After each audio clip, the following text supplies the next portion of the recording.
안녕하세요. 그녀의 북살롱 미셸입니다. 오늘은 제가 어떤 책을 가지고 왔을까요?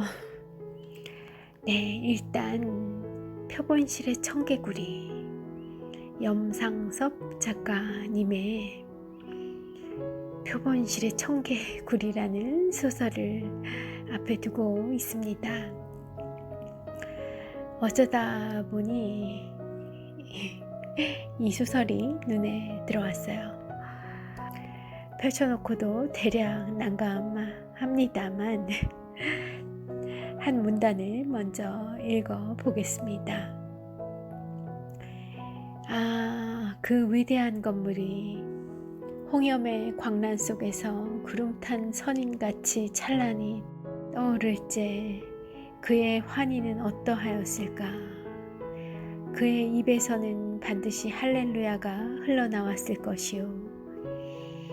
마치 네로가 홍염 가운데 로마 대도를 바라보며 하프에 맞춰서 시를 읊듯이 그는 얼마나 위대한 철인이며 얼마나 행복스러운가. 반열 반원에 자기를 돌아볼 때 진심으로 자기 자신을 매도치 않을 수 없소. 이런 뜻을 다 알아차리지는 못하겠는 그런 문단을 읽어드렸습니다. 눈치채셨겠지만 뭔가 비애가, 통탄과 비애가 흐르고 있는 것 같아요. 먼저 소설에 대한 배경을 먼저 소개해 드릴까 해요. 염상섭의 표본실의 청개구리는 3.1운동 이후의 이야기이다. 3.1운동이 실패로 돌아간 뒤 식민지 조선에서 사는 당시 지식인이 겪는 고뇌를 담고 있다. 소설 속 주요 등장인물인 김창억은 3.1운동 당시 투옥을 당한 후유증으로 미치게 된 광인이다. 일본의 식민 통치는 3기에 걸쳐서 이루어졌다고 합니다. 1기가 1910년 한일 합방부터 1919년 3.1운동까지 이루어졌던 무단 통치 시기인데요. 그 무단 통치의 핵심은 바로 토지와 자본 수탈이었습니다. 그리고 그런 경제 수탈을 견디지 못한 조선 민중들이 항거했던 것이 바로 3.1 운동이었죠. 여러분에게 3.1 운동은 어떻게 기억되어 있으실까요? 3.1 만세 운동, 3.1 독립운동, 유관순 열사가 생각나고요. 온 국민이 나서서 비밀 결사대를 이룬 듯이 그렇게 준비되고 진행되었던 큰 정치적, 사회적 저항운동으로 저에게는 기억되어 있고요. 사실 3.1운동이 경제적 저항운동이라는 이미지는 저에겐 잘 와닿지 않았거든요. 그런데 실은 경제적 저항운동인 성격이 가장 컸었다는 주장도 있습니다. 앞서 설명드린 그 무단 통치 시기 10여 년간의 그 무단 통치 시기에 일어났던 자행되었던 토지와 자본 수탈, 그런 경제 수탈을 견디다 못한 조선 민중들이 항거했던 것이 3.1 운동이라는 거죠. 역사는 누가 기록하느냐에 따라 누구의 시각으로 남겨지고 후대에 소개되느냐에 따라 굉장히 그 성격이 많이 달라질 수 있죠. 그런 작용으로 인해 저에게는 3.1운동이 경제적 저항 운동으로서의 그 면모보다는 정치적 독립운동으로 더 강한 그런 이미지를 남겼던 게 아닌가 싶습니다. 그런데 실제로 경제적 저항 운동이었다는 내용을 접하고 보니 너무나 공감이 되는 거예요. 사실 지금의 경제 그리고 정치 상황을 보더라도 이 국민들의 삶의 피부에 와 닿는 것은 우선적으로는 경제가 아닐까 싶거든요.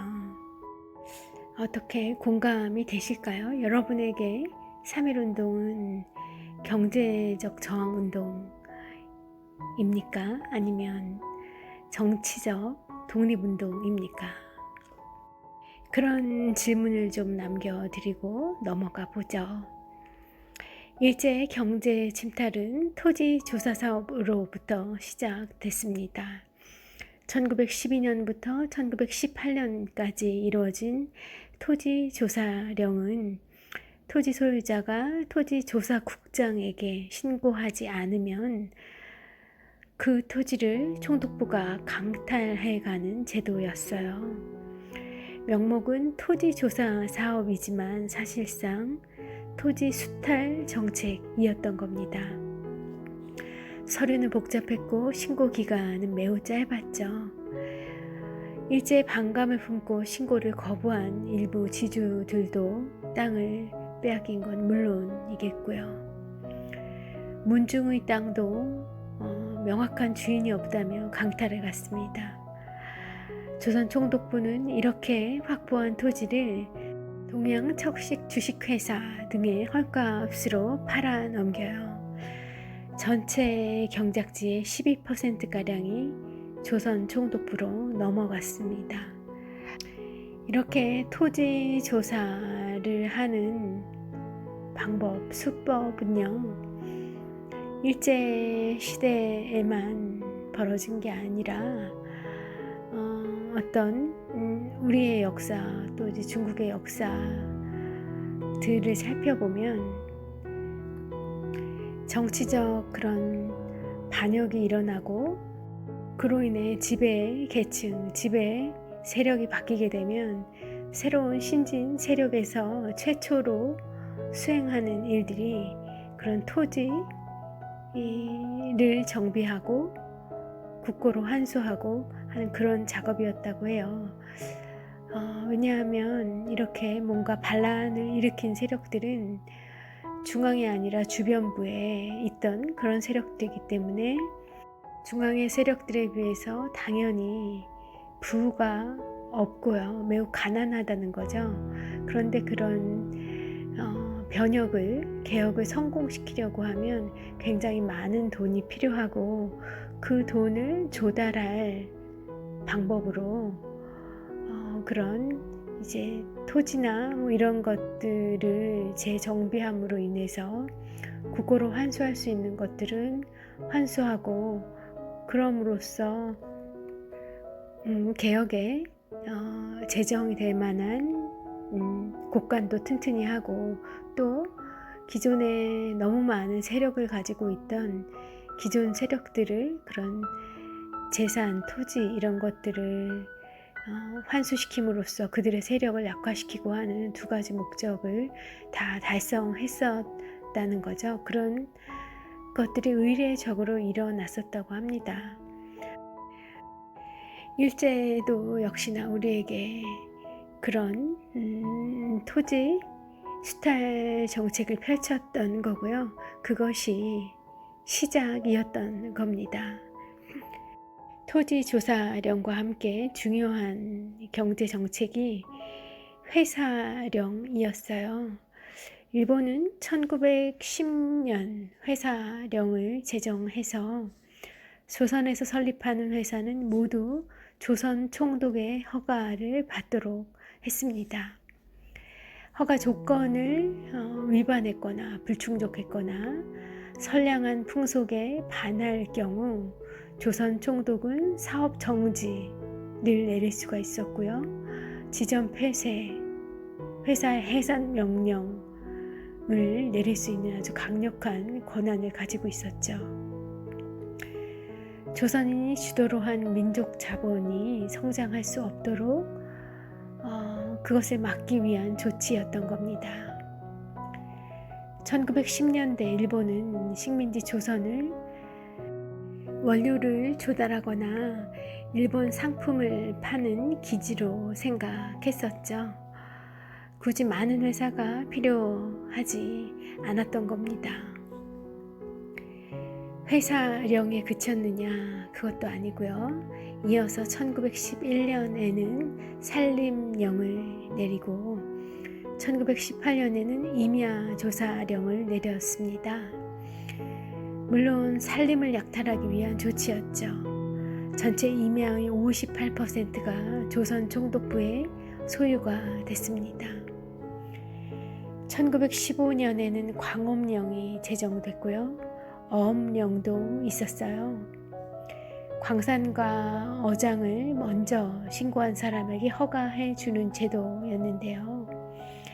당연히 일본인들에게 정보가 집중됐고 조선인들은 자신의 어장과 광산을 빼앗겼습니다.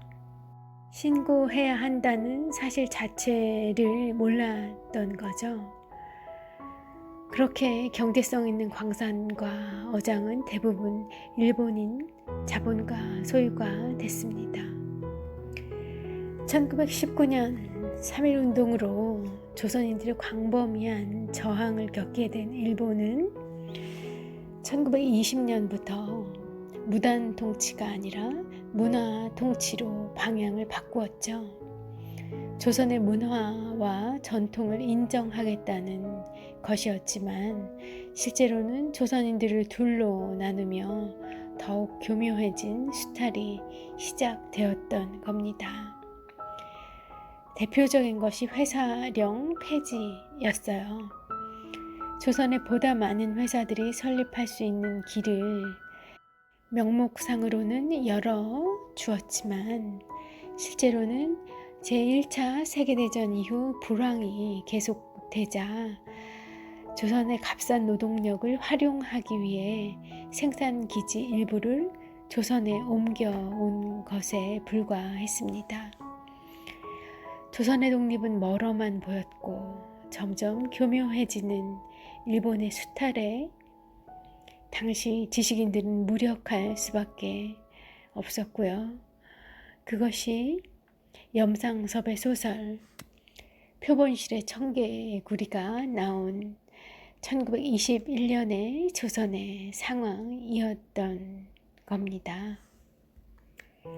그런 배경 하에서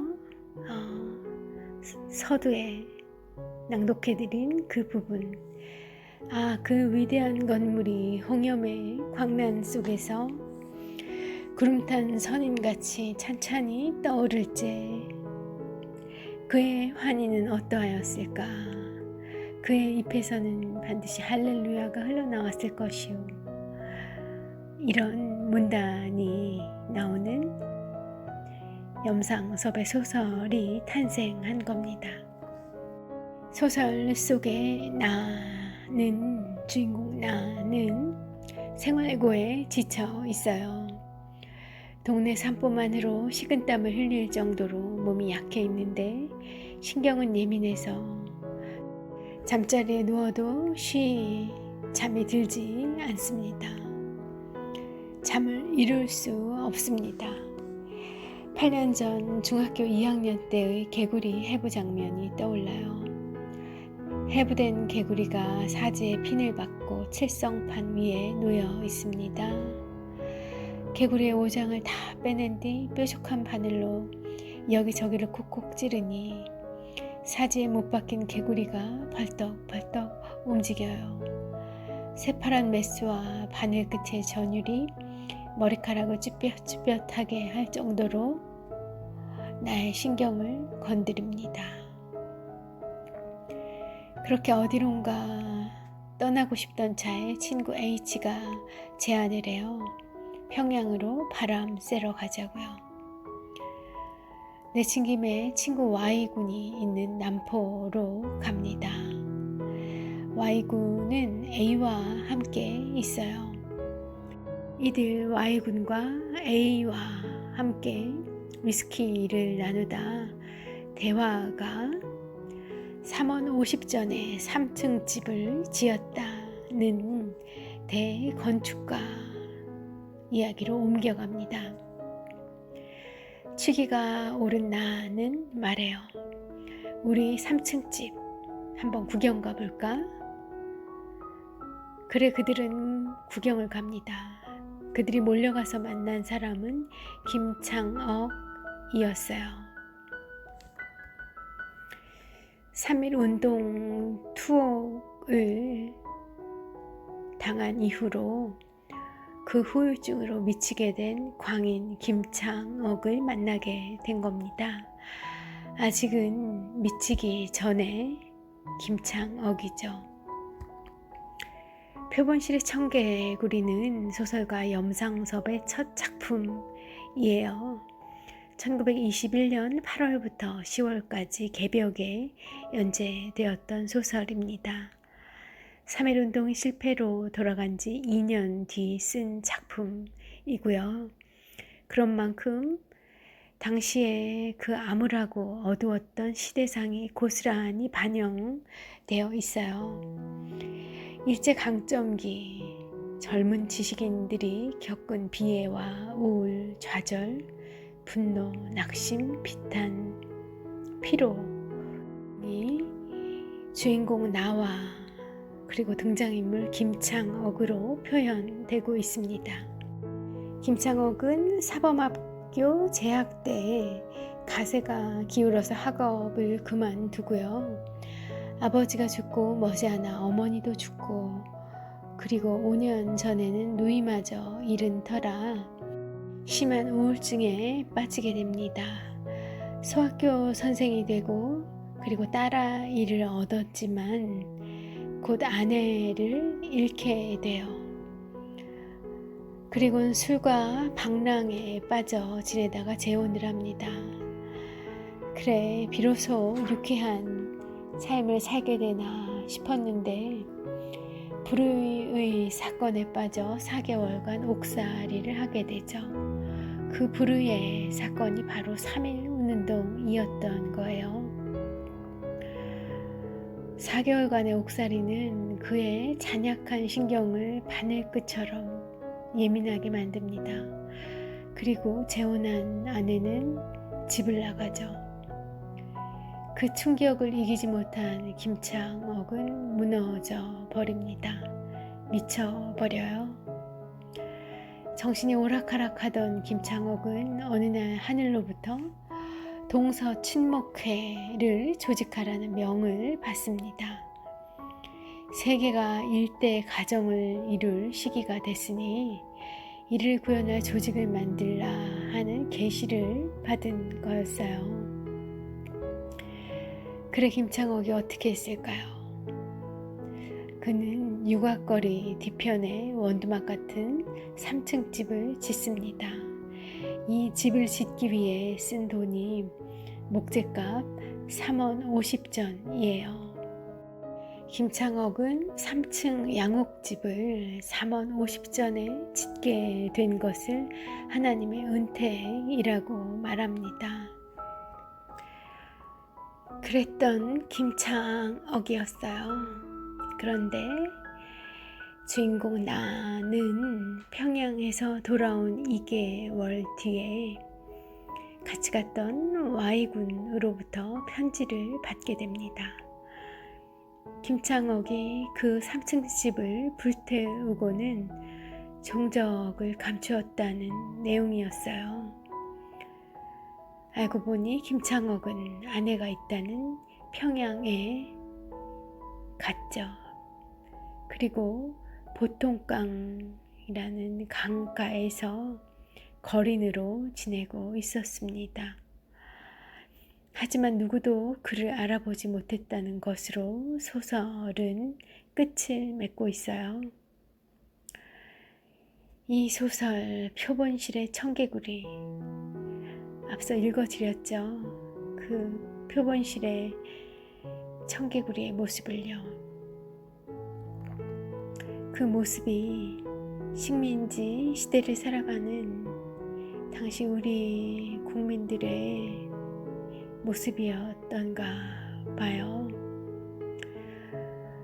소설 속 인물들은 지독한 우울감과 절망감 그리고 냉소에 시달립니다. 김창옥은 나의 중학교 시절에 개구리를 메스로 해부하던 그 박물 선생님을 닮았다고 표현되어 있어요. 신경이 예민할 때마다 떠오르는 그 얼굴이죠. 나와 김창옥의 정신세계는 그렇게 그 선생님을 통해 연결되어 있습니다. 모두가, 당시 국민들 모두가 그렇게 연결되어 있었던 거죠.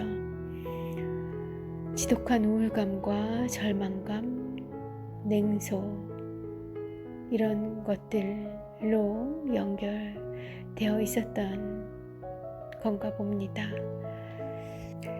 제가 왜 미셸이 왜 오늘 날도 화창했었는데, 그리고 비교적 오늘 제 하루도 굉장히 뿌듯하고 만족스러웠는데 왜 이 영상섭에 표본실의 청개구리가 눈에 들어왔고 이 스토리 소개해드리고 싶었을까요? 잘은 모르겠지만 두 가지 정도로 생각해 볼 수 있을 것 같아요. 일단 한 가지는 여러분에게 3.1 운동은 경제적 저항 운동입니까? 아니면 정치적 독립 운동입니까? 뭐로 기억되시나요? 뭐로 교육 받으셨나요? 뭐로 주입되어 있으신가요?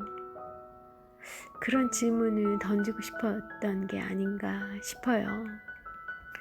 내가 배워온 것, 이렇게 생각해라 요구되어져 왔던 것, 나를 믿고 따르라 해왔던 그런 주장이나 믿음이 어쩌면 진실과 거리가 있는 것일 수도 있겠다 하는 생각, 그런 생각 공유하고 싶었던 것 같습니다. 그리고 생각해 보자고 하면 그 실체를 파악할 수 있었고, 혹은 그때는 좀 어려웠어도 지금 생각해 보면 스스로 판단 내릴 수 있는, 파악해낼 수 있는 사실임에도 불구하고 우리가 예전에 알았던, 예전에 주입되었던 어떤 그런 정보들에 너무 갇혀서 지내는 그런 경향들이 다분하다는 것, 그렇게 우리에게 진실과는 거리가 있는 그런 거짓 정보들은 굉장히 많을 텐데요. 우리가 의식하지 못하지만 굉장히 많을 거라는 거죠. 그런 부정확한 혹은 잘못된 정보들을 베이스로 하고 있는 저의 뇌가 내리는 어떤 판단이나 결정, 이런 것들이 과연 얼마나 맞는 답일 수 있을까요? 문득 그런 생각들이 들었어요. 어쩌면 제가 오늘 점심에 같이 점심을 먹게 된 회사의 동료가 너무나 본인의 생각, 확신에 갇혀서 그런 탓에 상대는, 남들은, 주위는 좀 볼 여유가 없고, 그런 덕분에 본인이 굉장히 분노와 스트레스로 꽉 차 있다는 것을 눈치챌 수 있었거든요. 뭐 그런 경험들이 오늘 있었던 터라 제 마음속에서 우리를 스트레스 받고 괴롭게 만드는 게 무엇일까? 어쩌면 나의 어떤 생각, 갇혀있는 마음, 그리고 내 생각이 옳다는, 내 생각만이 옳다는 지나친 확신, 뭐 그런 게 결국은 내 족쇄가 되는 게 아닐까 하는 생각들을 해서 그것이 너의 그 부정확한 정보 위에 쌓아 올려진 모래성 같은 것일 수 있다라는 얘기를 해주고 싶었는데 차마 해줄 수 있는 상황이 아니어서 또 뭐 제가 얘기한다고 들릴 것 같지도 않고 그랬던 시간이 아쉬워서 저녁에 이렇게 청취자 분들과 그 얘기를 하고 있는 것도 같습니다. 그리고 두 번째 이유라고 하면 이 3.1운동 이후, 실패로 돌아간 3.1운동 이후에 그 좌절되어 있는, 언제 끝날지 알 수 없는 그 절망의 늪에 빠져 있던 3.1운동 이후에 조선의 분위기와 지금 코로나 시대를 겪고 있는 우리 대한민국의 살아가는 사람들의 심정이 조금 비슷하지 않을까, 그런 생각이 들었던 걸까요? 어쩌다 보니 반년을 넘어서 1분기, 2분기, 3분기를 다 이렇게 코로나에 대한 이야기로 보내가고 있는 것 같아요. 그리고 앞으로도 1년 이내에 해소되기 어려워 보이는 상황이고요. 이 긴 기간은 우리를 참으로 많이 바꾸어 놓을 것 같다는 생각을 하게 돼요. 아마 이전으로 돌아가기는 어려울 겁니다. 그리고 어떤 측면에서는 이전으로 돌아가면 안 돼요. 아직까지 우리가 경험해보지 못한 그런 낯선 세계로 건너가야 하는 거죠. 우리들 일하는 방식도 굉장히 많이 바뀔 것 같고요. 그리고 거주하는 환경도 많이 바뀔 것 같고요. 교육도 굉장히 다른 모습으로 변모하게 되지 않을까 싶어요. 찬찬히 생각해보면 안 좋은 방향으로 변하는 것보다는 대부분이 좋은 쪽으로 마땅히 그렇게 가야 되는데, 우리가 이런저런 현실 속의 제약들과 그동안의 관성, 이런 것들이 있어서 그 길로 빠르게 옮겨가지 못해 왔던 그런 변화들을 이젠 어쩔 수 없이, 그리고 아주 빠른 속도로 그 단계로 넘어가게 해줄 것 같습니다. 그런데 우리 사회에서, 대한민국의 사회에서는 아직도 그 소리가 잘 들리지 않는 그런 분야가 있어요. 바로 환경보호에 대한 분야인데요. 이 부분에 대한 자성, 개혁, 개선, 변화의 목소리는 이상하게 제 귀에 잘 들려오질 않는 것 같아요.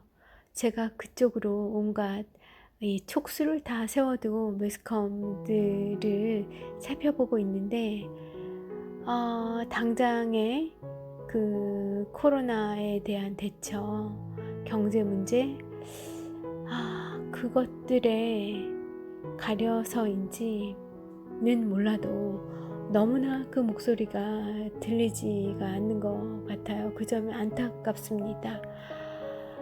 미국의 캘리포니아에 난 큰 산불, 그리고 아시아에 올해 봄, 여름 계속 쏟아진 엄청난 폭우와 태풍들, 그런 와중에 왜 우리나라에서는 그 환경에 대한 환경 보호를 위한 산업 전반에 걸친 그런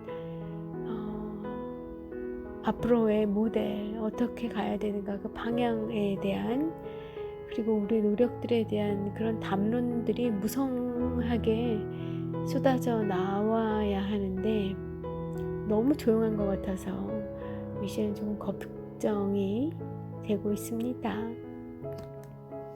이렇게 그냥 지나가 버리면 안 되는데 방향을 전환하고 그리고 근본적인 대처에 대한 노력을 해야 되는데 그 부분 우리가 또 좋은 기회를 놓치게 될까봐 그런 점이 좀 많이 안타까워요. 수다가 길어져요.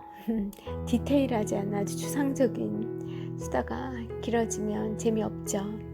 이제 그만 줄여야겠습니다.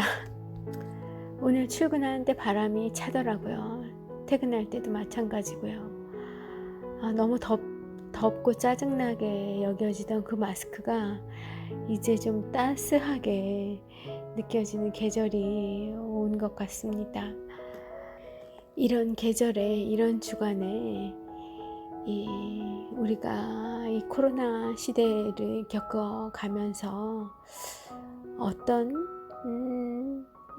모습으로, 형태로 우리 삶이 바뀌어 갈지, 나의 일터가, 나의 동료가 일하는 방식이 어떻게 바뀌어 갈지, 그리고 나는 무엇을 보조를 맞춰가야 할지, 이런 것들 좀 생각해 보시는 그러기에 좋은 한 주가 아닐까 싶어요. 오늘 제가 회사에서 받은 그런 숙제이기도 합니다. 편안한 밤 되시고요. 그리고 내일 또 좋은 하루 시작하시길 바라드려요. 함께 해주셔서 감사하고요. 미셸이었습니다.